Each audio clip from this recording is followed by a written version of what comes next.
Tiga, cek. Baik, terima kasih. Om Swastiastu. Assalamualaikum warahmatullahi wabarakatuh. Salam sejahtera untuk kita semua. Salam namo buddhaya, salam kebajikan, rahayu untuk kita semua.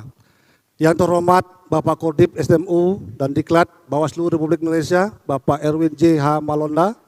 Yang saya hormati Bapak Kapus Diklat Bawaslu Republik Indonesia, Bapak Roy. Yang saya hormati para tim penilai yang hadir pada kesempatan hari ini, Profesor Muhammad yang saya hormati dan saya banggakan. Yang saya hormati Bapak Nasrullah. Yang saya hormati Bapak Dr. Nur Hidayat Sardini. Yang saya hormati Ibu Wildianingsih. Dan yang saya hormati Ibu Koirun Nisa. Kemudian tidak ketinggalan pula kepada narasumber kita yang sering kita ajak untuk berdiskusi dan sebagainya, Bapak Arif Nur Alam. Begitu juga dengan semua yang hadir kesempatan hari ini, para sahabat Bawaslu Provinsi dan Kabupaten Kota, baik itu secara daring maupun secara luring yang hadir kesempatan yang berbahagia ini, begitu juga para undangan yang telah turut serta dalam kegiatan Bawaslu membelajarkan pada saat ini. Izinkan saya, Ketua Bawaslu Provinsi Bali, Ibu Tu Agus Tirta Suguna, didampingi oleh Kordip SDMU Provinsi Bali, Bapak Putra Wiratno, dan Kordip Hukum dan Penyelesaian Sengketa, Bapak Sutrawan. Kami berkesempatan hari ini ingin menyampaikan kepada Bapak Ibu semua terkait dengan materi yang akan kita sampaikan, yang akan kita presentasikan pada malam hari ini dengan tema perencanaan strategis dan implementasinya dalam pengawasan pemilu. Bapak Ibu yang kami hormati dan para tim penilai yang hadir pada kesempatan hari ini, jadi kami pada kesempatan hari ini ingin menyampaikan ada 4 hal sebagai pendahuluan kita pada materi kita pada hari ini. Yang pertama adalah bagaimana peranan pengawas pemilu di tengah proses pelaksanaan kegiatan di masa-masa pemilu dan pemilihan yang sudah kita lakukan di Bawaslu, khususnya di Bawaslu Provinsi Bali. Kemudian bagaimana kompleksitas pemilu serentak, baik itu pada saat proses pelaksanaan pemilu di tahun 2019 maupun pelaksanaan pemilu serentak di tahun 2024. Kemudian bagaimana sih karakteristik daripada pengawas yang strategis yang memiliki karakteristikas dan integritas dalam fungsi pengawasan kita di tengah-tengah tahapan pelaksanaan pemilu maupun pemilihan yang bersifat proaktif, sistematis, dan terukur. Dan yang terakhir adalah perencanaan dan pencegahan. Nah tentu ini menjadi hal yang fenomenal dalam kita, bagaimana kita merencanakan sebuah proses pengawasan dan bagaimana kita melakukan cegah dini dalam fungsi-fungsi pengawasan kita. Dan kita memiliki pemikiran bahwa cegah yang terawal harus kita lakukan terkait dengan bagaimana kita melakukan cegah dini terkait dengan regulasi itu sendiri. Dalam proses regulasi itulah kita menjadikan sebuah pedoman untuk melakukan langkah-langkah pencegahan selanjutnya. Bapak Ibu yang kami hormati, ada isu-isu yang kami kembangkan dalam proses kegiatan Bawaslu mempelajari pada hari ini dan kita rangkum dalam sebuah video. Untuk itu, mari kita simak bersama-sama tayangan video berikut ini.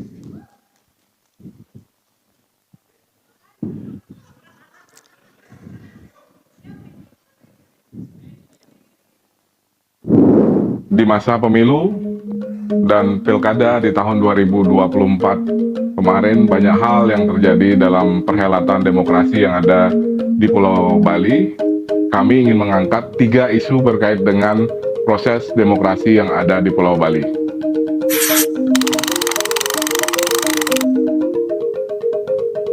Di balik riuhnya kontestasi politik 2024, organisasi masyarakat di Bali memegang peran yang tidak kecil di lapangan.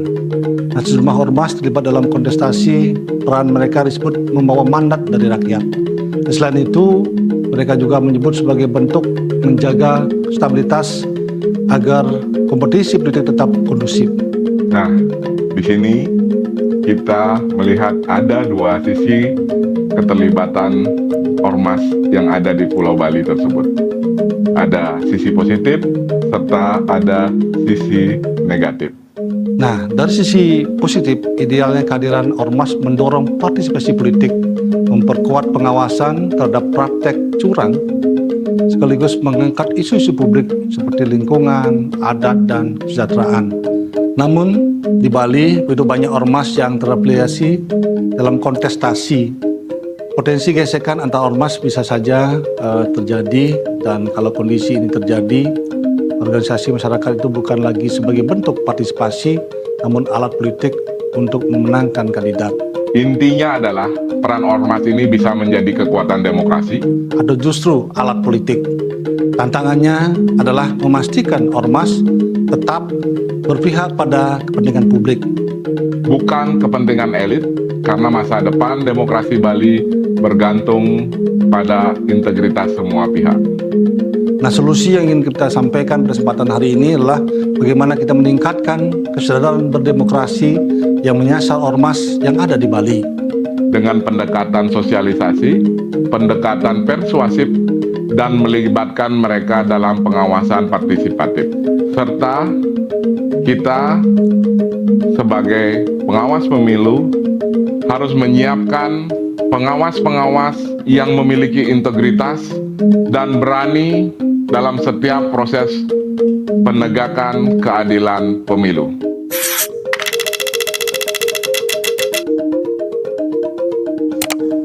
Dalam pelaksanaan pemilu maupun pemilihan, sebelumnya kita kan akan merekrut tenaga ad hoc, pengawas ad hoc yang ada di tingkat kecamatan, di tingkat desa, dan bahkan sampai di tingkat TPS. Namun tidak segampang yang kita bayangkan. Untuk di Provinsi Bali ada beberapa kabupaten kota yang tidak mudah untuk bisa kita merekrut pengawas ad hoc. Kenapa demikian? Alasan masyarakat sangat beragam. Kenapa mereka enggan bergabung menjadi pengawas pemilu? Mungkin karena pendapatnya tidak sesuai dengan tugasnya. Atau karena memang faktor ekonomi masyarakat Bali yang sebagian besar adalah bergerak di sektor pariwisata. Sehingga masyarakat Bali sangat enggan untuk bergabung di aktivitas kepemiluan sebagai pengawas pemilu ad hoc. Kalau dari sisi pendapatan mereka tentu sangat jauh. Karena sebagai pengawas pemilu itu adalah pengabdian. Kalau dibandingkan dengan pekerja pariwisata dari sisi pendapatan tentu tidak akan relevan, tidak sejalan. Nah, permasalahan ini yang menjadi PR kami di Bawaslu dalam merekrut pengawas ad hoc. Namun upaya demi upaya kami lakukan. Yang kami lakukan terus kami berkoordinasi dengan tokoh masyarakat, organisasi-organisasi masyarakat, kelompok-kelompok masyarakat untuk ikut serta membantu Bawaslu mengumumkan kepada masyarakat agar masyarakat yang ada di wilayah tersebut ikut serta mau berperan aktif sebagai pengawas tenaga ad hoc, yang mana itu adalah bentuk pengabdian juga terhadap pelaksanaan demokrasi yang ada di Bali. Dan Astungkara pada saat itu juga kami secara intens bersama kabupaten kota dan koordinasi dengan masyarakat dan juga teman-teman media, dan itu bisa diselesaikan. Jadi solusi yang bisa kami tawarkan adalah bagaimana Bawaslu intens menyosialisasikan kepada publik, ayo kita berbuat, kawal demokrasi ini ya, untuk libatkan diri sebagai penyelenggara pemilu di level ad hoc. Niscaya kalau kita semua terlibat, pemilu yang baik, demokrasi yang bermartabat akan bisa kita wujudkan.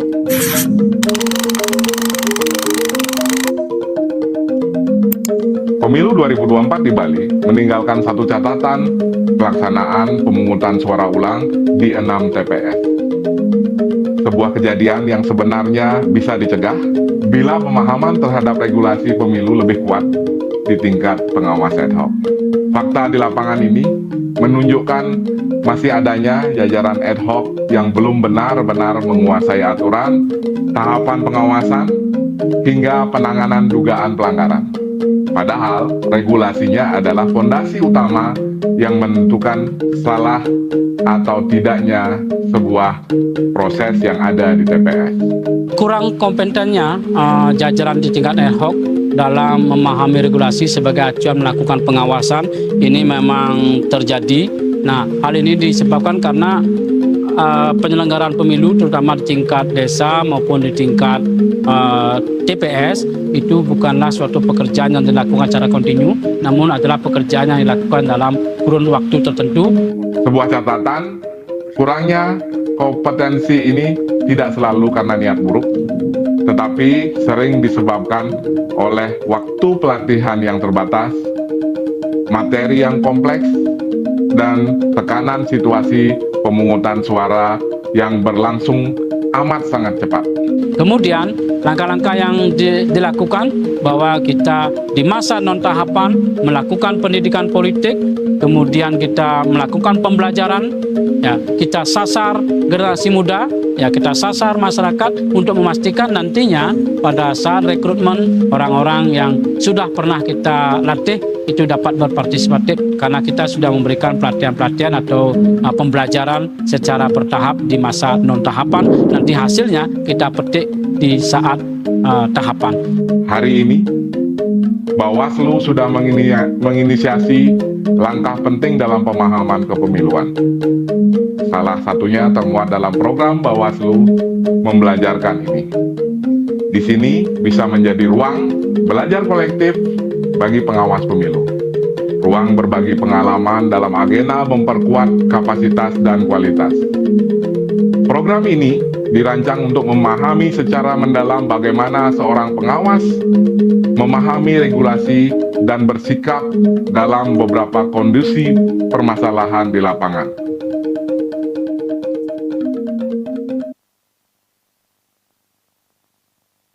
Swastiastu, tes. Om Swastiastu. Selamat malam. Yang saya hormati tim penilai, Pak Kordif, Pak Kordif mana ya? Pak Alam, salam hormat. Kami di Bali ingin memaparkan beberapa hal berkait dengan konsep-konsep strategi pengawasan baru yang ingin kami sampaikan kepada kita semua, para hadirin yang hadir malam ini. Yang pertama, kita harus mendefinisikan yang pertama, apa strategi itu? Strategi adalah rencana menyeluruh untuk mencapai tujuan tertentu. Sudah barang tentu, setiap yang kita lakukan, kita membutuhkan strategi dalam segala konsep yang akan kita siapkan. Yang kedua, strategi dalam pengawasan pemilu. Dalam konteks pengawasan pemilu, strategi merupakan kerangka kerja yang digunakan Bawaslu untuk mengarahkan tindakan pengawasan agar efektif dan berintegritas. Kemudian ada dasar hukum, sudah barang tentu seperti dari awal pertama sudah disampaikan. Kemudian peran strategi dalam pengawasan. Strategi ini menjadi panduan bagi pengawas dalam membuat keputusan dan menjalankan pengawasan di lapangan sesuai ketentuan perundang-undangan. Kemudian tujuan strategi pengawasan. Strategi digunakan agar pengawasan dapat dilakukan secara efektif dan berintegritas. Lanjut. Proses manajemen strategi. Ada 3 hal yang ingin kami sampaikan di sini. Yang pertama, perumusan strategi. Menetapkan visi, misi, tujuan, analisis faktor internal, eksternal, serta memilih strategi.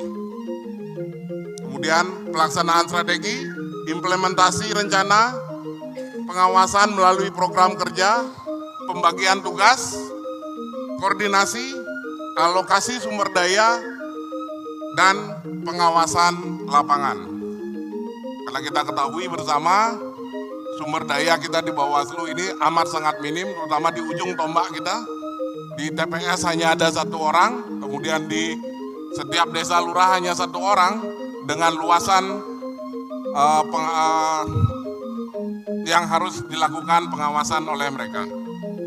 Kemudian penilaian strategi kembali, evaluasi efektivitas pengawasan, peninjauan ulang kondisi, pengukuran kinerja, dan pengambilan tindakan korektif diperlukan untuk perbaikan yang berkelanjutan. Karena kami yakin, kami yang ada di Bawaslu ini hanya 5 tahun, tetapi kami ingin menitipkan keberlangsungan pengawasan ini kepada penerus kami, dengan catatan-catatan yang sudah kami buat. Lanjut. Analisis lingkungan dan faktor eksternal. Ada PESTEL yang kami sampaikan di sini. Yang pertama, political, stabilitas politik, potensi konflik, iklim kondisi atau tidak kondusif. Yang kedua, ekonomik, perubahan undang-undang, peraturan yang selalu berubah. Kemudian ada peraturan Bawaslu dan KPU. Ada sosial, sikap masyarakat terhadap pelanggaran dan tingkat partisipasi.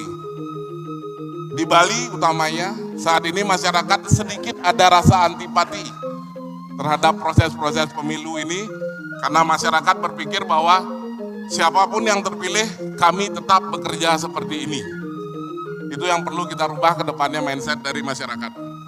Kemudian teknologikal, peluang dan ancaman dari perkembangan digital.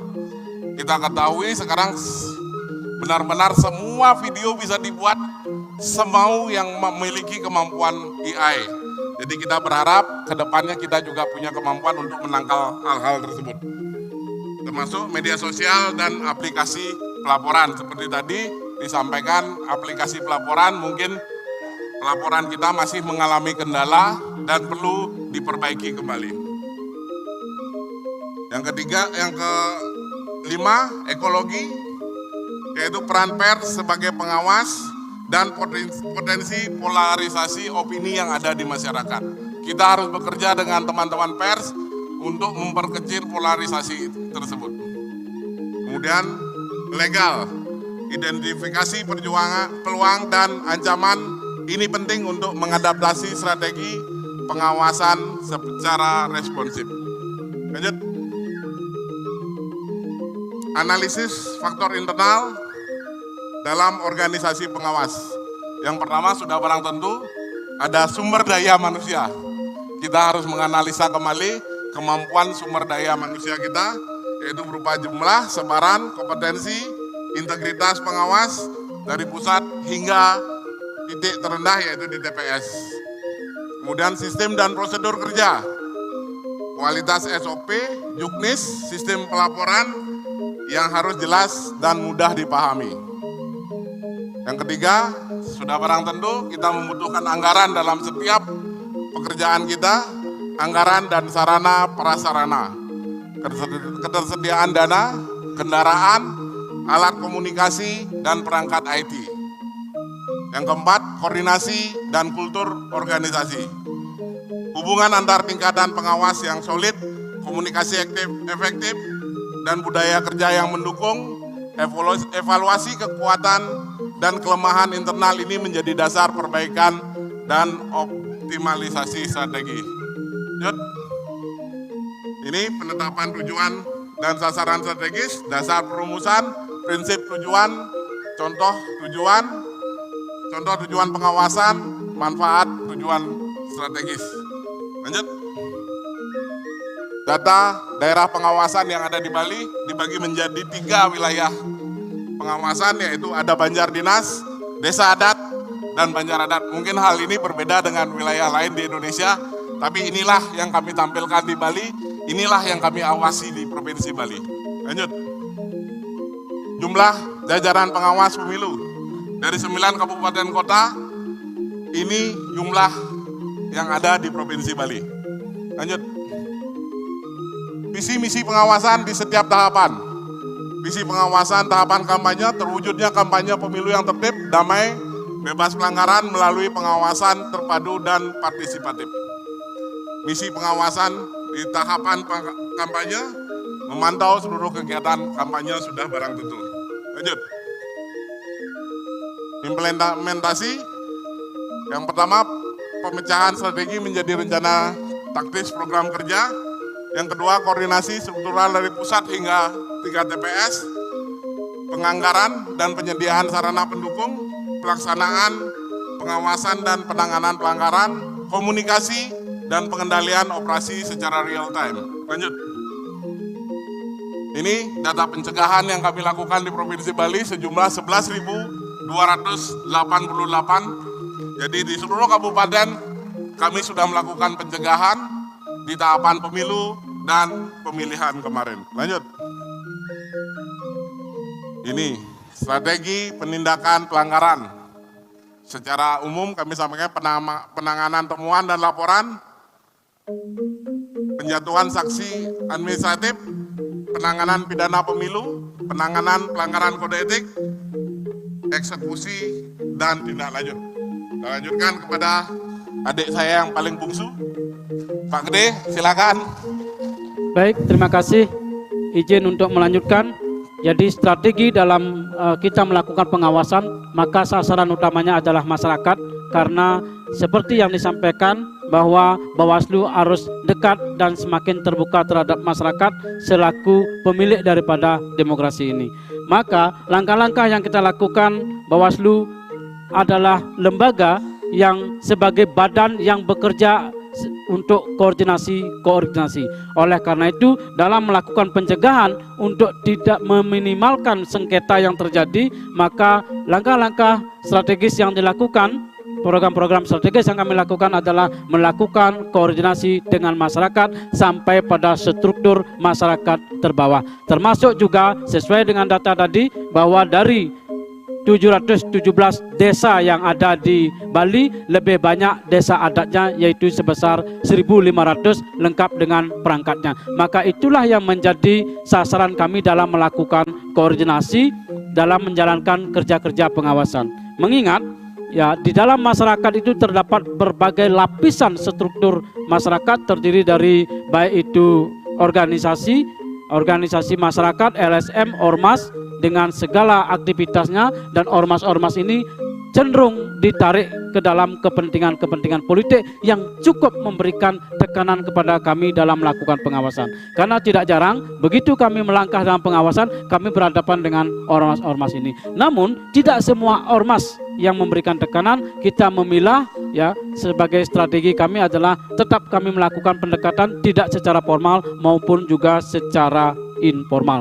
Maka kita perlu petakan mana LSM, mana ormas yang bisa kita pecah, kita ajak untuk mendukung kerja-kerja Bawaslu, dan mana yang sudah terafiliasi dengan kepentingan partai politik atau sebagai peserta pemilu.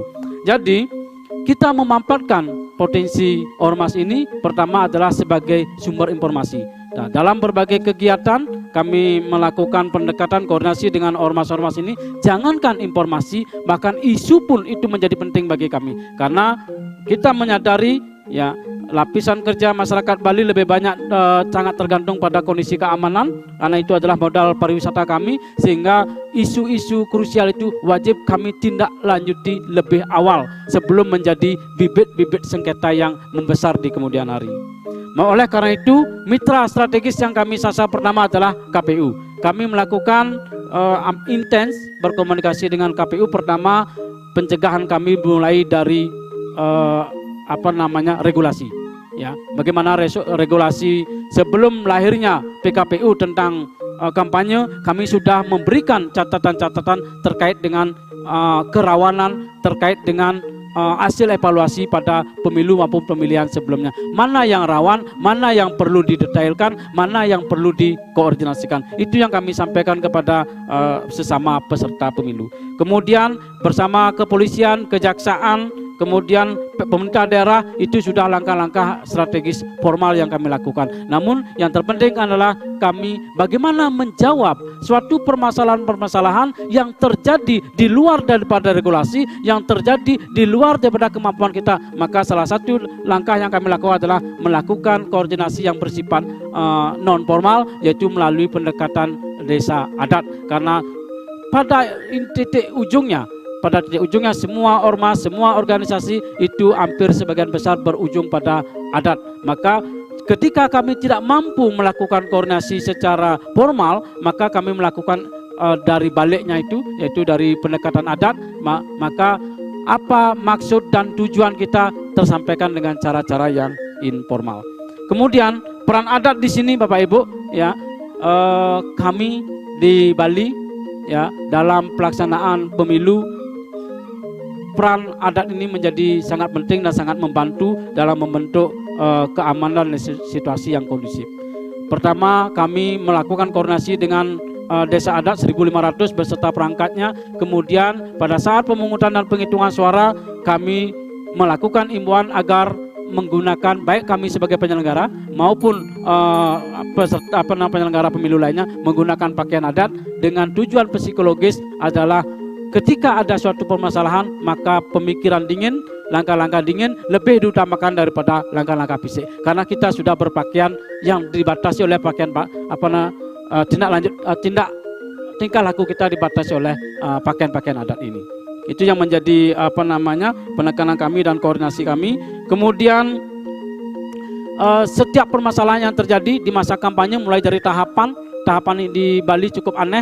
Pada sebelum tahapan kampanye peserta pemilu berkampanye, namun setelah kampanye maka peserta pemilu melakukan tindakan-tindakan seolah-olah tidak berkampanye agar tidak dapat kita jadikan sebagai subjek hukum. Dan ini menjadi permasalahan kita bersama, ya. Oleh karena itu tidak jarang kami melakukan terobosan regulasi bahwa kami memberikan imbauan kepada semua peserta pemilu, baik calon maupun pendukungnya, yaitu partai politik, gabungan partai politik, agar jangan melakukan kegiatan non kampanye di masa tahapan kampanye. Itu imbauan upaya-upaya yang kami lakukan dan kami koordinasikan. Kemudian penindakan-penindakan hukum yang terjadi, baik itu sengketa, ya, lebih banyak kami menggunakan mencegah lebih awal, yaitu melakukan penindakan untuk melakukan pencegahan agar tidak menjadi sengketa yang berkelanjutan. Salah satu contohnya adalah penanganan sengketa acara cepat, ya. Secara regulasi, ya, itu tidak terjangkau, ada orang yang melaporkan alat peraga kampanye dan sebagainya, maka kami lebih melakukan langkah-langkah yang persuasif, non litigasi, ya, sehingga pada intinya masalah itu selesai dengan cara komunikasi dan pendekatan-pendekatan secara adat. Kalau kami lakukan pendekatan secara hukum, maka mungkin akan berlarut-larut dan ada perlawanan-perlawanan karena ada rasa bahwa saya mampu dan ini benar menurut hukum. Namun untuk menyelesaikan permasalahan ini, kami melakukan pendekatan-pendekatan secara non litigasi. Kemudian strategis apa lagi yang kami lakukan dalam melakukan pengawasan? Di antaranya adalah pemanfaatan teknologi. Ya, kemarin sudah dibahas bagaimana AI itu membantu kita, ya, walaupun itu bukan di wilayah penguasaan kita, setidak-tidaknya, ya, kami di Bali bagaimana isi daripada perangkat ini adalah pemikiran-pemikiran kita sebagai penyelenggara. Ya, kalau kita mengecek di mana sih sumber algoritma daripada artificial intelligence ini, yaitu bersumber dari tulisan-tulisan kita, bersumber dari berbagai media yang telah menulis. Kalau kita intens menulis tentang demokrasi, ya, menyampaikan hal itu di berbagai media internet, maka tidak mustahil nantinya apa yang dicari informasi oleh masyarakat melalui AI ini, maka yang muncul adalah pendapat-pendapat kita. Dengan munculnya pendapat-pendapat kita, berarti kita bisa mempengaruhi masyarakat, adanya persamaan persepsi, persamaan konsep tentang suatu pemilu, maka kita akan lebih mudah memberikan imbauan, saran, atau koordinasi. Lebih mudah karena sudah ada persamaan konsep yang bersumber dari AI yang menjadi rujukan-rujukan oleh masyarakat. Kemudian penggunaan IT ini juga kita sangat gunakan pada saat pemungutan dan penghitungan suara, ya. Walaupun ada penyelenggara memiliki yang lebih canggih katanya, namun melalui yang sedikit manual, mengolah Excel melalui Google Form, ternyata data kita itu lebih cepat dan lebih valid, sehingga ini menjadi penyeimbang, ya. Ketika orang meminta informasi apakah benar suara saya sekian, benar suara sekian, ini menjadi penyeimbang sehingga tensi panas, tensi kehilangan informasi itu dapat kita jawab melalui kecepatan informasi yang kita dapatkan. Ini cukup membantu sehingga orang tidak merasa dibodohi atau dibohongi. Kemudian langkah strategis lagi yaitu kami melakukan pelatihan dan evaluasi. Pelatihan yang kami lakukan itu langsung kepada pengawas TPS, ya.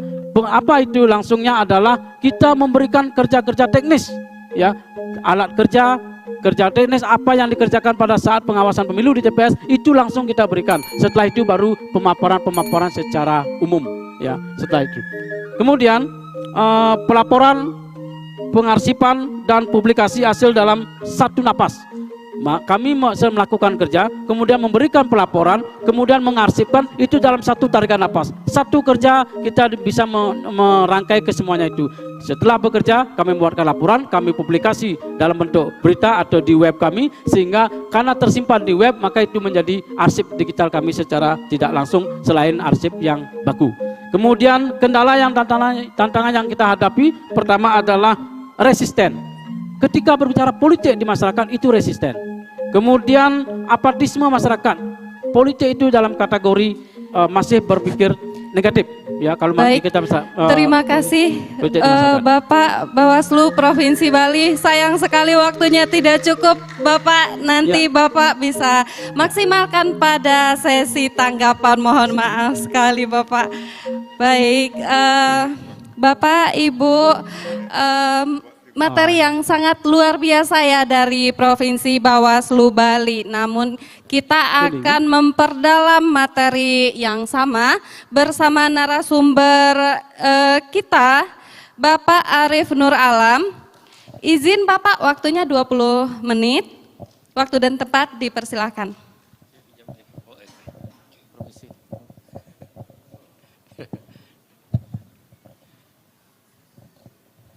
Saya di sini ya. Ya, terima kasih. Assalamualaikum warahmatullahi wabarakatuh. Salam, selamat malam, salam sejahtera untuk kita semua. Om Swastiastu, Namo Buddhaya, salam kebajikan, rahayu, rahayu, rahayu. Yang saya hormati Pak Kordif, Pak Kapus, yang saya hormati senior teman yang kadang-kadang berdebat, kadang-kadang ngopi, kadang-kadang ngerokok. Ya, saya melalui Pak Ketua pertama, Mas NHS, lalu dengan Mbak Nunung, kemudian Ketua Bawaslu berikutnya, Pak Prof, kalau kita biasa panggil Daeng, bersamaan dengan dari Jogja tapi juga dari Daeng atau Andi, Mas Nas, dan teman sahabat setia Nisa, Mbak Nisa, yang kebetulan kita dipertemukan di Bali oleh panitia, dan juga yang tidak kalah penting para presenter dari Papua Tengah dan Bali, dan sahabat-sahabat Bawaslu dari seluruh provinsi, kabupaten, kota, baik yang hadir pada kesempatan ini atau yang melalui Zoom. Ya, saya mau mulai tadi apa yang disampaikan atau dipresentasikan oleh Provinsi Bali, kelihatannya sudah banyak melihat, sudah menggunakan pendekatan SMART. SMART itu dalam konteks perencanaan strategis pengawasan disebut dengan specific, measurable, ya. Kalau hanya applicable, relevan, dan time bound. Juga SWOT sudah digunakan, tapi saya ingin menebalkan saja ya. Ketika kita berbicara tentang perencanaan dan pengawasan pemilu, tentunya ada proses yang harus dilalui dan tadi sudah tersampaikan dengan baik. Tapi saya memulai dulu dari prolog, karena tadi disampaikan secara prolog. Jadi berikutnya, ya, karena panitia mengharuskan kita membuat tinjauan filosofis, yuridis, dan sosiologis. Tadi sudah disampaikan apa peran Bawaslu dalam konteks pencegahan, kemudian penindakan, penanganan pelanggaran, dan kemudian sengketa proses. Sebenarnya kalau kita melihat bahwa secara filosofis, demokrasi pemilu adalah kedaulatan rakyat. Pemilu adalah enjawantahan suara rakyat. Yang adigiumnya sering orang menyebut Vox Populi, Vox Dei, suara rakyat adalah suara Tuhan. Itu yang harus terjaga dalam konteks pemilu kita. Kemudian juga ada value yang harus dilihat dalam membangun strategi planning, pengawasan. Apa value-nya? Value-nya adalah masyarakat punya hak, freedom, equality, dan protection voter. Itu yang, oh ya, sorry waktu saya habis nanti. Ya, prinsipnya sudah disampaikan, harus transparan, akuntabel, dan seterusnya. Ada prinsip dasar pemenuhan hak-hak asasi dan juga asas pemilu harus terselenggara secara luber dan jurdil. Nah, tadi juga sudah disampaikan, fungsi pemilu itu apa adalah sebagai sirkulasi pergantian kekuasaan politik yang dilakukan secara reguler, kemudian dengan damai, dengan partisipasi politik.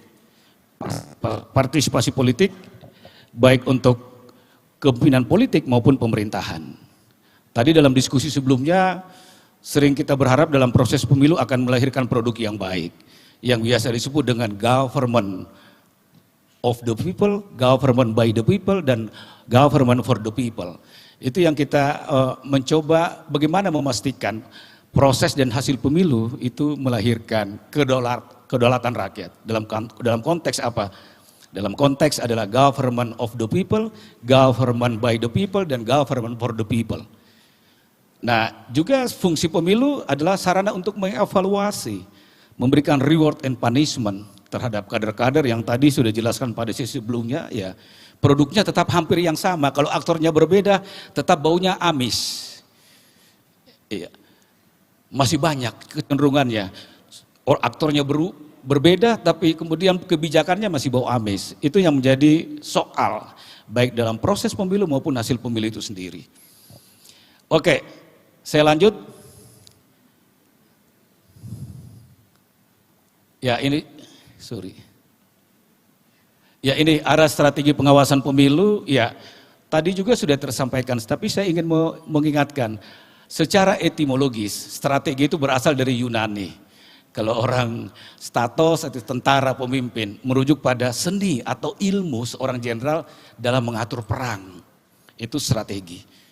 Lalu dalam perkembangan modern, ya diartikan sebagai rencana menyeluruh untuk mencapai tujuan, yang strategi itu tidak hanya digunakan pada strategi perang, pada era modern juga digunakan dalam rangka penerapan yang lebih luas dalam sektor-sektor lain, baik bisnis, pemerintahan, pendidikan, tanpa kecuali ada dalam konteks pengawasan pemilu.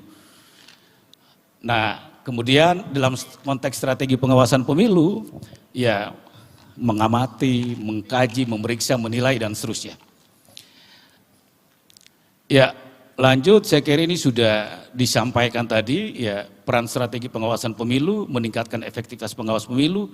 Ada yang poin, mendorong perubahan paradigma. Bahwa pengawasan pemilu tidak reaktif, tapi harus menjadi pengawasan yang proaktif. Bukan pengawasan yang sifatnya sporadis, tapi harus terukur ketika kita berbicara tentang strategi perencanaan atau renstra dan seterusnya. Kemudian meningkatkan pemahaman pengawas untuk menetapkan indikator kinerja. Lanjut, ini yang tidak kalah pentingnya. Ketika kita berbicara tentang renstra, kemudian pengawasan pemilu pada tingkat implementasinya, kita ada tangga. Pertama adalah proses dan tujuan. Tadi tersampaikan menggunakan SWOT. Kita sudah mulai proses yang A, kemudian kita ingin menggapai tujuan ke Z dan seterusnya. Dibuat standar pedoman, kemudian ada ekspektasi pemangku kepentingan yang kadang-kadang terjadi asimetris antara ekspektasi publik terhadap Bawaslu dengan kinerja yang diberikan atau diperlihat oleh publik. Ini yang harus dikaji, dan proses pembelajaran ini bagian penting untuk melihat ekspektasi publik kaitan pemangku kepentingan terhadap kerja-kerja pemilu, baik pada proses pemilu maupun hasil pemilu. Lalu dibentuk visi misi. Ini dalam teorinya seperti itu. Lalu kemudian faktor kunci keberhasilan apa?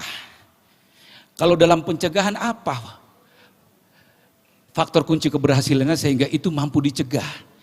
Apakah pencegahan itu, ya, kalau tadi satu tarikan nafas, ini satu tarikan suara. Ya.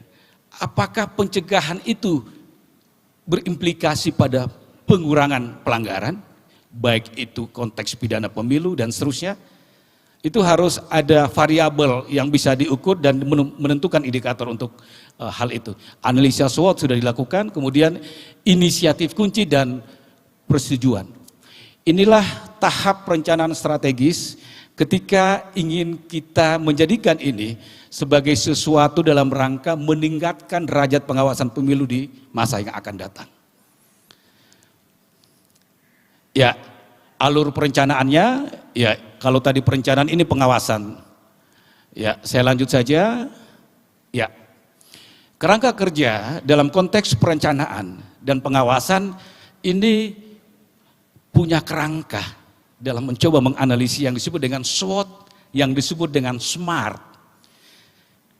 Kalau kita ingin menggunakan SMART, kita ingin menggunakan SWOT, maka rencana strategis pengawasan ke depan harus berbasis outcome, bukan lagi output. Ya, kalau tadi dijelaskan sudah cukup bagus. Tapi ke depan semua aktivitas sejauh mana pengawasan itu memberikan efek terhadap kualitas pemilu.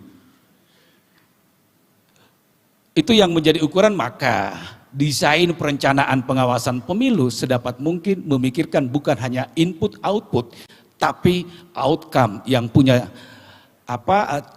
jembatan untuk melihat impact dari konteks pengawasan yang dilakukan oleh Bawaslu. Nah, oleh karena itu ya ketika kita berbicara pengawasan adalah politik change, long time dia. Apa yang harus dirubah, kebijakan, institusi, dan nilai value. Ya, nilai-nilai itu berkaitan dengan nilai asumsi dan perilaku. Tadi sumber daya manusia sudah disampaikan. Nah, SMART, specific, measurable, applicable, relevant, time bound, terikat waktu. 1 tahun ke depan apa yang ingin dicapai melalui proses-proses yang kita lakukan saat ini dan juga diskusi-diskusi yang intens dilakukan oleh Bawaslu. Kekuatan tadi sudah disampaikan, kekuatan kelemahan ini sifatnya internal, peluang ancaman sudah disampaikan, peluang ancaman. Maka kalau ini dikuatkan, didiskusikan baik pada level RI, level provinsi, kabupaten, kota, daya pengawasan itu bisa memberikan impact kalau kita inginkan outcome yang mengarah pada perbaikan dan kualitas demokrasi yang ada. Saya nggak tahu apakah ini sudah digunakan ketika pemilu pilkada ke depan, yang dulu. Nah, ke depan perlu dipikirkan bahwa ketika ingin mendesain apakah itu pencegahan, apakah itu penindakan, konteksnya penanganan pelanggaran, sengketa proses, ya. Kita kenal isu pemilu, ada isu politik uang, politik identitas, politik dinasti, SARA, isu teknisnya logistik, ya, isu yang lain tentang DPT dan seterusnya. Maka untuk melakukan shortcut percepatan dan efektivitas pengawasan, maka dibutuhkan kerangka kerja dengan melakukan analisa SWOT dan SMART. Lanjut. Sorry. Ya.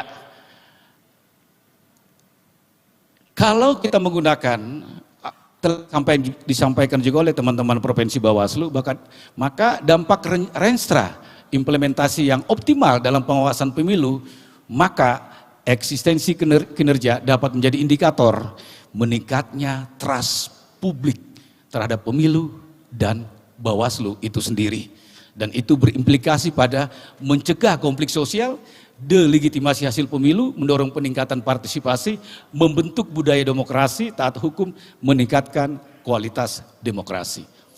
Sehingga ya konteks pengawasan variabelnya adalah terjadi demokrasi electoral proses yang mengarah pada integritas proses dan integritas hasil. Lanjut. Nah, ini terakhir. Bagaimana renstra implementasi pengawasan dioperasionalkan di non-tahapan? Kan sekarang sudah nggak ada tahapan. Kalau hendak kita membuat rencana strategis dan pengawasan 1 tahun ke depan, kira-kira apa? Dalam upaya kita memberikan daya ungkit yang baik terhadap proses-proses demokrasi di tingkat akar rumput. Kalau sesi tadi, misalkan ada yang menyarankan bahwa non tahapan ini ada teman-teman yang akan menguji undang-undang partai politik, kemudian pasca putusan 135 dan yang lainnya, ada juga Bawaslu membuat instrumen. Jadi kerja Bawaslu dalam konteks gerakan sosial disebut dengan pengawasan yang politis, yang teknokratis dan partisipatoris. Nah, dalam konteks non tahapan apa yang harus dilakukan Bawaslu? Sekarang adalah tahapan pemutahiran data pemilih berkelanjutan, itu diawasi oleh Bawaslu. Kalau saya kategorikan itu sebagai kerja-kerja pengawasan yang teknokratis. Yang politis dan partisipatoris, yang politis mungkin saja untuk mempersiapkan revisi undang-undang pemilu misalkan. Nah, kerja-kerja politis partisipatoris apa? Saya kemarin diundang juga oleh Pak Kordif, itu dalam konteks sosialisasi dan pendalaman terkait dengan KPI. Kalau korupsi itu CPI, KPI, Key Performance Indicator. Ini langkah maju. Ada juga dari divisi yang lain membuat pengawasan partisipatif berfungsi dan bergerak. Itu sudah ada SK-nya, semuanya sudah ada, indikatornya sudah jelas. Pertanyaannya non tahapan apa yang dilakukan? Secara tegas dalam Perbawaslu, ya, bahwa pengawasan pemilu bukan hanya dilakukan pada rejim pemilu. Apa itu rejim pemilu? Pemilih dan pemilihan. Pemilu dan pemilihan. Pengawasan partisipatif dalam konteks dimensi pengawasan politis dan partisipatoris, maka dia juga harus dimaknai pengawasan partisipatif pada non rejim pemilu. Apa itu rejim non pemilu? Adalah pemilih di tingkat komunitas. Apa saja itu? Pemilu kepala desa, pemilihan Karang Taruna, pemilihan RT RW, pemilihan sekolah. Itu bagian dari upaya membangun ekosistem demokrasi. Pada saat yang sama kita memperkuat pengawasan partisipatoris, pengawasan partisipatif, dan itu memberikan efek ketika kemudian mereka diajak bersama-sama mengawasi, bukan lagi mobilisasi yang dilakukan, tapi upaya membangun kesadaran publik untuk melakukan pengawasan pada pemilu atau pilkada ke depan. Ini yang menjadi penting. Reinstra mau diapain kalau sudah ada? Tahapan masih jauh. Maka menurut saya memberikan tambahan masukan buat Bawaslu. Maka lakukan pengawasan dalam konteks membangun ekosistem demokrasi di community elektoral. Apa itu pengawasan di tingkat pemilihan kepala desa? Itu lebih parah itu. Karena money politics itu masuknya di sana. Iya kan? Kemudian pengawasan di tingkat RT RW. Satu titik. Pengawasan pemilihan Karang Taruna di komunitas, pemilihan LPM di tingkat kelurahan, pemilihan ketua OSIS, itu bagian dari kerja-kerja membangun ekosistem demokrasi yang bermartabat, dan pada saat yang sama kita memperkuat ya, bangunan ekosistem pengawasan partisipatif. Saya kira itu yang bisa, masih ada waktu kah? Masih ya? Oke. Saya kira itu yang, karena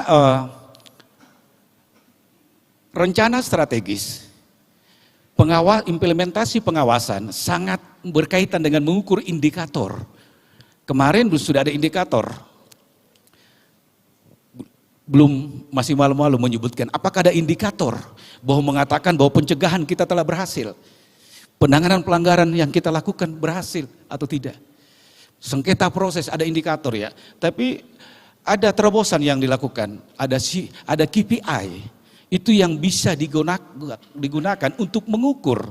Karena berbicara tentang perencanaan strategis, berbicara tentang planning, implementing, monitoring, dan evaluasi.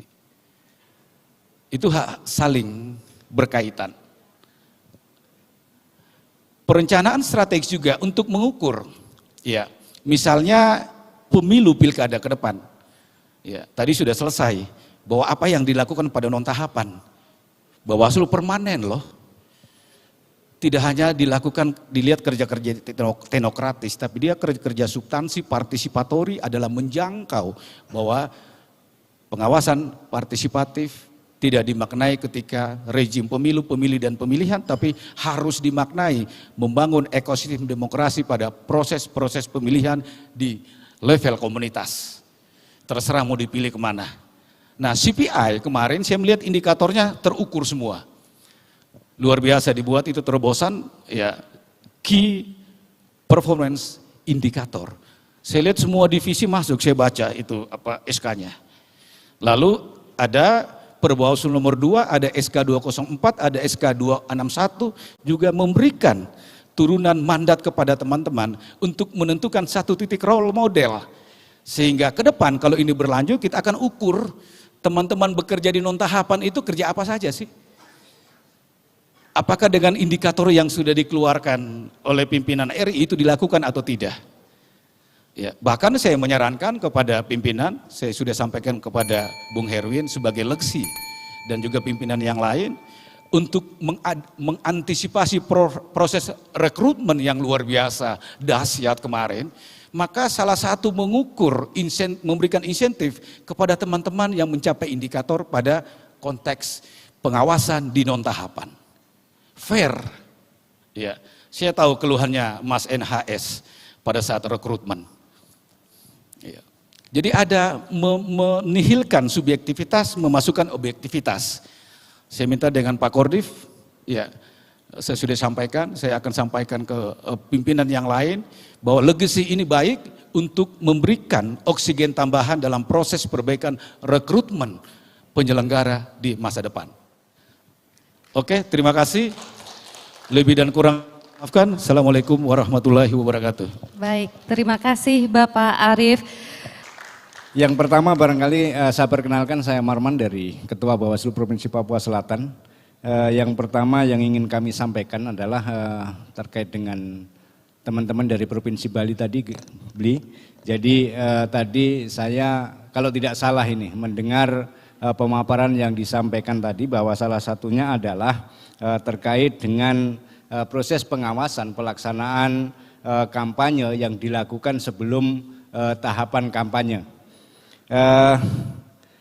Terkait dengan proses peserta yang melakukan kampanye di luar tahapan tentunya itu kan melanggar regulasi. Tetapi di Bali tadi disampaikan bahwa terdapat kampanye yang dilakukan sebelum tahapan dan ketika tahapan malah tidak melakukan kampanye. Terkait dengan hal itu kami mohon tanggapan apakah pelaksanaan tersebut dikaitkan dengan kearifan lokal yang ada di Bali atau seperti apa. Mungkin itu. Yang kedua, khusus untuk saudaraku terkasih dari Papua Tengah. Yang pertama, kita yang diubinin nggak usah mengeluh-mengeluh gitu. Saran saya gitu, kita sama-sama gitu. Kita tidak usah mengeluh tapi kita sebagai pengawas tentunya ayo kita memacu diri dengan segala kekurangan, dengan segala keterbatasan tadi kita memacu diri untuk dapat bersinergi sejajar dengan teman-teman di provinsi lain. Barangkali mungkin itu motivasi yang kita berikan sebagai anak bungsu tadi. Kita sesama anak bungsu, kalau kita mau memberikan saran keadaan kita juga sama. Tapi cuman motivasi saja, ayo kita yang 4 provinsi DOB ini bekerja lebih keras lagi untuk Bawaslu ke depan lebih berintegritas lagi. Merdeka! Baik, terima kasih kepada Bapak. Selanjutnya pertanyaan kedua dipersilahkan. Bapak, silahkan.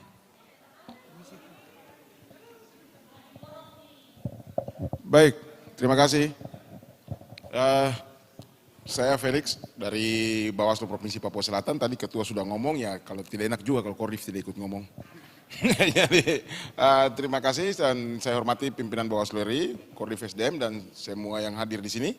Yang paling pertama untuk teman-teman dari Provinsi Bali, tadi saya sempat dengarkan terkait dengan upaya pencegahan yang dilakukan oleh teman-teman dari Provinsi Bali. Kita tahu bahwa Bali itu terkenal dengan provinsi yang selalu menjaga adat istiadat dan kultur itu dengan sangat baik.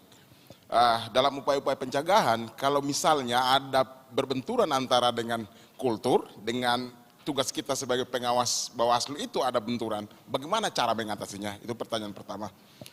Kemudian pertanyaan kedua, karena ini pertanyaan itu saya tanya karena kita juga mengalami hal yang sama, karena kita adalah punya bangsa Indonesia yang kaya dengan kultur dan budaya, jadi kalau ada kiat seperti itu bisa jadi kita juga bisa mendapatkan pelajaran lah kalau itu terjadi sama kita. Yang berikut, yang saya ingin tanyakan itu terkait dengan, saya tertarik terkait dengan perekrutan ad hoc. Kalau di Bali itu ada persoalan terkait dengan ad hoc Bali itu merasa bahwa pendapatan mereka dari pekerja pariwisata itu lebih besar daripada dia bekerja sebagai ad hocnya Bawaslu. Beda dengan kami. Kami itu berbeda karena kami kesulitan mencari SDM yang cukup untuk terpenuhi syarat standar yang diberikan oleh Bawaslu RI terhadap perekrutan Bawaslu ad hoc, pengawas ad hoc. Pertanyaannya saya, kalau ke depannya kira-kira kiat apa dari teman-teman Provinsi Bali terhadap kami yang punya kasus seperti ini, bahwa saat ada persyaratan untuk perekrutan ad hoc itu dari Bawaslu, itu sulit terpenuhi karena keterbatasan SDM tadi, dan kita juga harus berebut dengan KPU, berebut dengan partai politik, bahkan berebut juga dengan calon untuk SDM-nya. Bagaimana mungkin ada kiat yang teman-teman Bali, bila kalau misalnya kita tidak terpenuhi dengan standar itu, apa yang harus kita lakukan? Artinya ini karena kita bicara terkait dengan yang berkelanjutan nanti, jadi kalau saran dari teman-teman Bali sangat kita tunggu untuk itu. Dan untuk teman-teman dari Papua Tengah, saudara-saudaraku Pak Madai dan Pak Meli, luar biasa tampilannya hari malam ini, luar biasa menghibur. Dan tentunya tantangan pengarsipan itu betul, sepakat bahwa kita hampir semua tidak punya kantor yang permanen, karena kita semua ngontrak istilahnya. Jadi kalaupun pengarsipan itu dalam bentuk fisik, kemungkinan bisa saja hilang atau rusak, atau ya tadi kita punya dinamika di Papua cukup tinggi, dan kalau ada persoalan-persoalan kadang kan fisik itu jadi jalan keluar.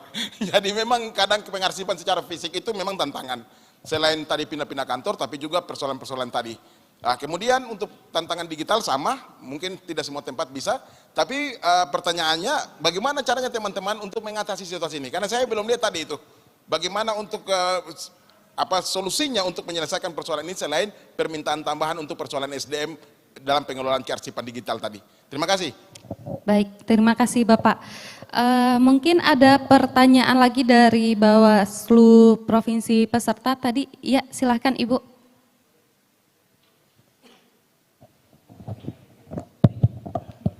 Baik, terima kasih. Saya dari Kalimantan Tengah.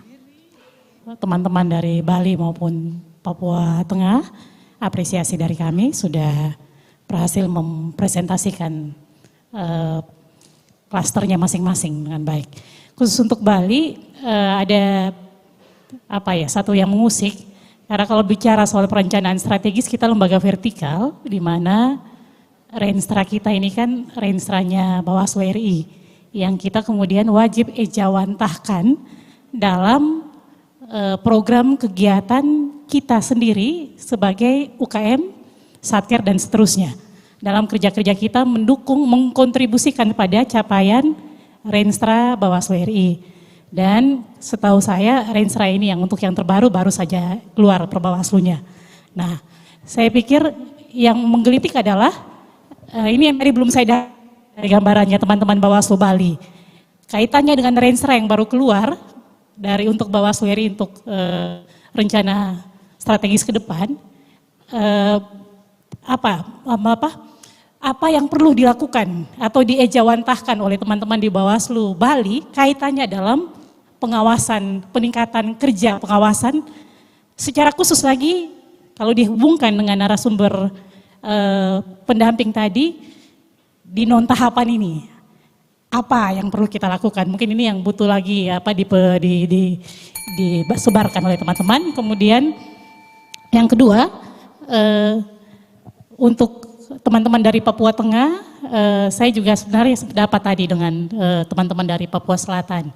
Kita sebenarnya butuh juga selain tantangan yang dihadapi oleh Papua Tengah dalam arsip dan data, dalam implementasi arsip digital ini yang juga kita ingin lihat. setidaknya ini juga harus menjadi fakta yang dikemukakan kepada kita semua tentang disparitas atau perbedaan yang terjadi. Tidak hanya DOB, tapi juga mungkin kondisi-kondisi ini terjadi yang di Papua Tengah bisa sama juga dengan kami atau di tempat lain. Nah, aplikasi pengarsipan digital yang sempat dilakukan minimal di pemilihan kemarin oleh Papua Tengah sejauh apa, dan mungkin itu juga akan berkontribusi juga dalam kebijakan Bawaslu ke depannya dalam mengembangkan penerapan atau aplikasi data pengarsipan data digital di Bawaslu sampai di tingkat yang paling rendah di kabupaten kota yang permanen ini. Itu saja, kurang lebihnya saya kembalikan. Baik, terima kasih. Sederhana dan singkat saja, saya upayakan untuk begitu. Membandingkan tata kelola pengawasan tahun 2019, polanya adalah ada satu divisi, yaitu divisi pengawasan. Sehingga pengawasan semua tahapan dilakukan oleh satu divisi. Itu tahun 2019. Tahun 2024, pengelolaan divisi, pengawasan itu dilakukan berdasarkan PIZ oleh setiap divisi. Masing-masing punya plus dan minus. Di 2019, karena ini hanya dominan oleh satu divisi, sehingga divisi yang lain itu tidak melakukan pengawasan. Tetapi plusnya, regulasi dan anggarannya tertata dengan baik. Namun di pemilu 2024, karena ini bergantian PIC-nya, nah, tapi regulasinya tidak tertata dengan baik kalau menurut saya, karena tidak berada di dalam Perbawaslu. Regulasi untuk melaksanakan pengawasan berdasarkan PIC hanya berdasarkan rapat pleno. Dampaknya adalah termasuk untuk penganggaran, perencanaan penganggaran pengawasan, itu kemudian kalau menurut saya tidak tertata dengan baik. Karena apa?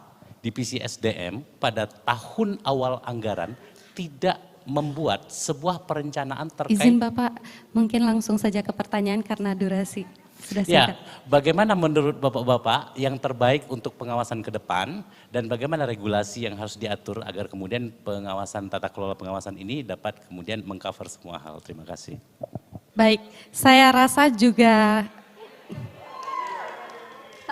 baik, ada pertanyaan dari Ibu Lia, dipersilahkan.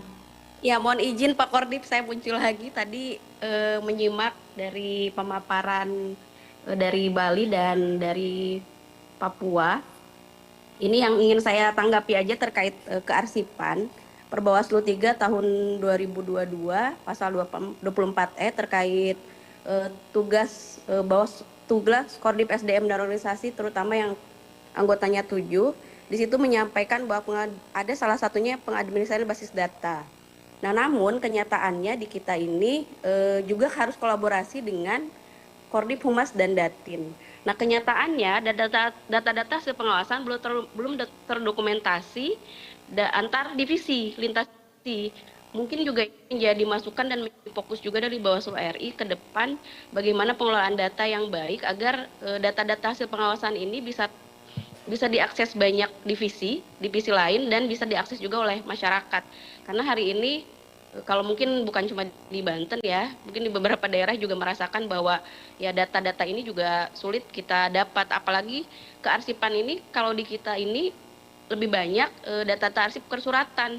Nah, pada saat ditanya arsip-arsip pengawasan yang lain kita juga bingung karena belum terdokumentasi dengan baik dan belum tersampaikan ke lintas divisi. Kemudian yang tadi saya ingin tanyakan ke Bali, inovasi pengawasan itu tadi yang disampaikan menggunakan Office saja ya. Apa di Bali menggunakan juga aplikasi yang dibuat sendiri atau hanya menggunakan Rep dan Office? Dan terakhir mungkin menanggapi juga ini terkait honor yang dirasakan oleh Dahok di Bali juga terjadi di kami di salah satu kota di Tangerang Selatan yang memang kami juga agak kesulitan mencari ad hoc karena ya honornya mereka jadi RT lebih gede dibanding pengawas ad hoc. Mungkin ke depan honor ad hoc itu bisa kita tingkatkan sesuai dengan UMR di masing-masing provinsi. Terima kasih Mbak. Baik, terima kasih. Terkait dengan pertanyaan dari saudara kita dari Papua Selatan terkait kampanye. Kampanye yang saya maksud itu seperti ini. Ada pensiasatan regulasi di mana pada saat sebelum masa kampanye, mulai pencalonan, itu mereka sudah gencar melakukan kampanye dengan memasang baliho, spanduk, dan menyampaikan lagu serta memperkenalkan dirinya. Itu yang terjadi adanya anomali. Kemudian di masa kampanye mereka mensiasati aturan bahwa mereka tidak berkampanye, hanya tidak menggunakan visi misi, tidak menyampaikan nomor urut, cuma menggunakan image atau citra diri. Artinya dia memberikan bantuan dengan baju warna tertentu namun tidak menggunakan visi misi. Itulah yang menjadi tantangan kami dalam melakukan pengawasan. Itu yang kami maksud. Kemudian pertanyaan kami bagiannya ada di pertanyaan pertama, kemudian pertanyaan terakhir dari media Zoom dari Bu Lia tadi menyampaikan perihal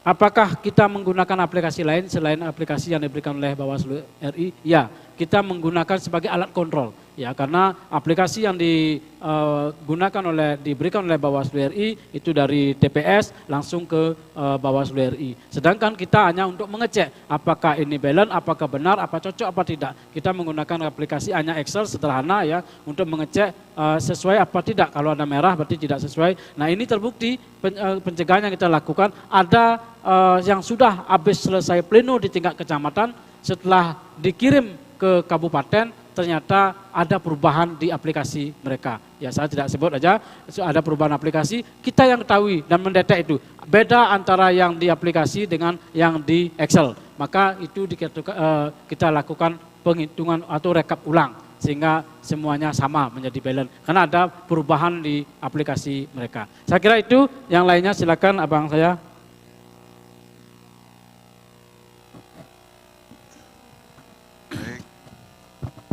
Terima kasih.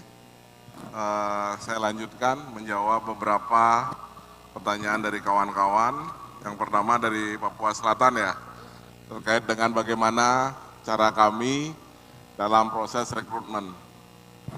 Seperti tadi di video disampaikan memang ada kesulitan kami di Provinsi Bali, tetapi dengan inovasi kami bekerja sama dengan pemerintah karena salah satu undang-undang menyampaikan pemerintah harus wajib untuk mendukung segala tugas-tugas yang berkaitan dengan pengawasan. Jadi kami bekerja sama dalam hal ini khususnya dengan Dinas Pendidikan. Karena sudah barang tentu Dinas Pendidikan memiliki tenaga yang mampu untuk mendukung kerja-kerja kita dalam melakukan pengawasan. Kemudian kampus-kampus, kami melakukan MOU dengan kampus-kampus, meminta bantuan kepada kampus-kampus untuk di daerah-daerah yang sulitan kita mencari tenaga ad hoc, jadi mereka bisa mengisi di sana, tetapi sesuai dengan ketentuan-ketentuan yang harus dilengkapi dalam proses rekrutmen. Kemudian yang kedua, teman dari Kalimantan Tengah ya, tentang e-wallet ini ya, sudah barang tentu regulasinya kan belum ada Bu ya, yang kita mengawasi secara pasti tentang e-wallet ini. Tetapi kami berusaha di Bali, mungkin Bali masih terbelakang dari Jakarta dan Banten tentang penggunaan e-wallet ini. Di Bali masih jarang penggunaan, kami masih melakukan transaksi tradisional, jadi terkait dengan e-wallet ini mungkin akan menjadi inovasi baru kami dalam sosialisasi sehingga kedepannya hal-hal seperti ini tidak akan terjadi dan kecil kemungkinan untuk terjadi. Kemudian yang ketiga dari Mbak Nita yang cantik dari Pulau Timur kami lah, terkait dengan Renstra, sudah barang tentu kami di Bawaslu Bali menyesuaikan dengan apa yang dilaksanakan di Bawaslu RI. Sejauh ini belum ada kendala kami di Bali, semua rencana kerja di Bawaslu RI berjalan dengan baik di Bawaslu Provinsi Bali, terutama di Divisi SDM, kami melakukan semua dengan baik. Kemudian kami juga menyesuaikan dengan apa kearifan lokal di Bali. Satu contoh, mungkin tanggal merah di nasional berbeda dengan tanggal merah di Bali.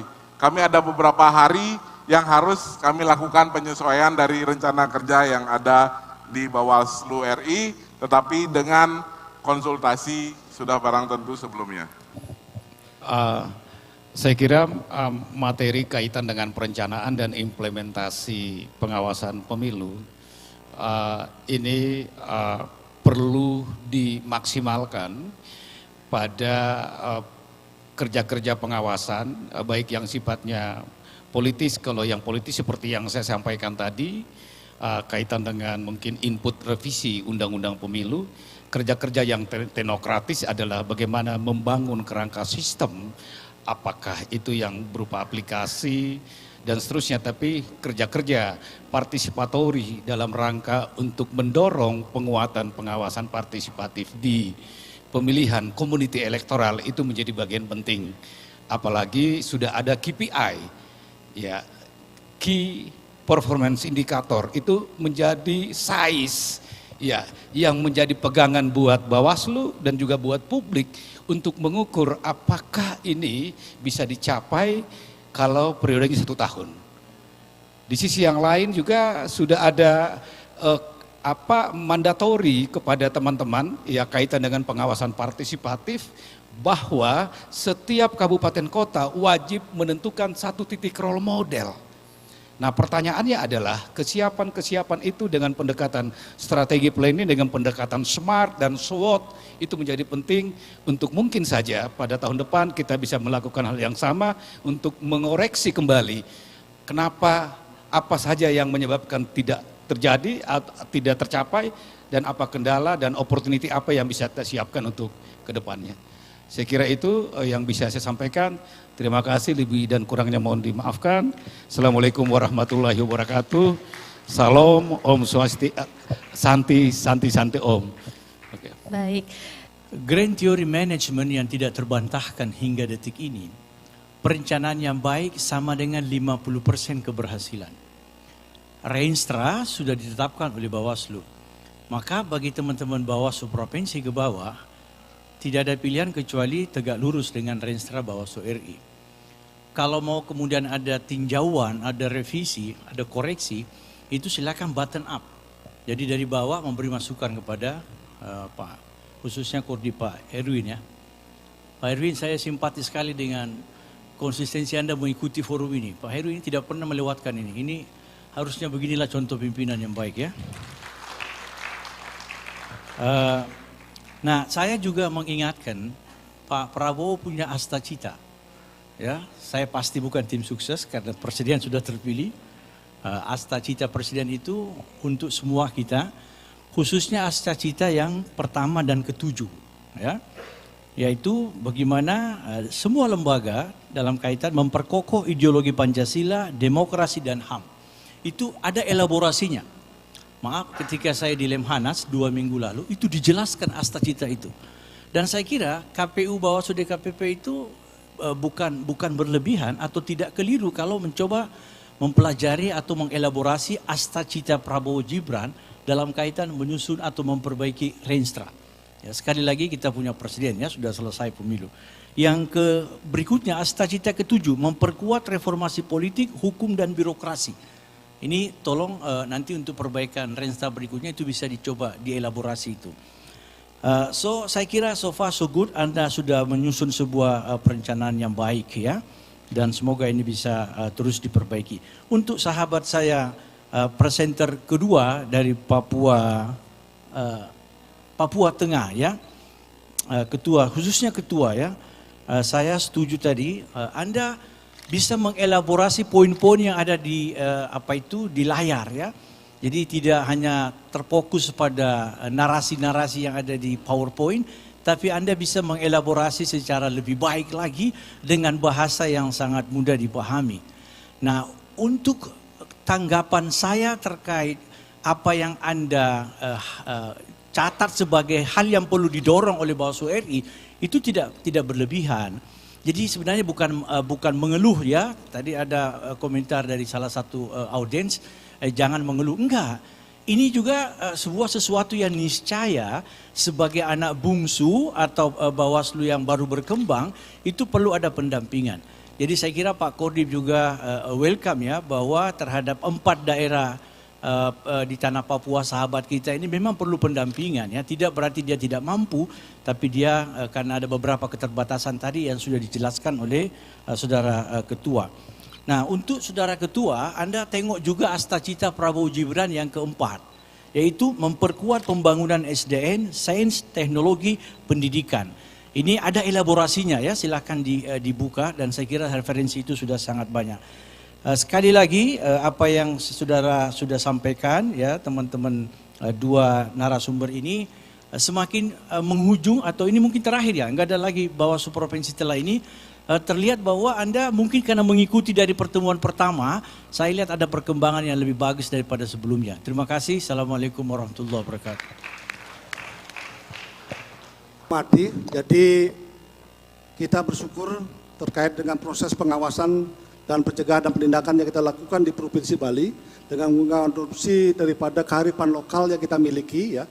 Jadi kita di Bawaslu Bali bukan saja melakukan langkah-langkah pengawasan dengan maupun secara eksternal, tetapi kita juga melakukan langkah-langkah pengawasan secara internal jajaran kita di Bawaslu Provinsi Bali.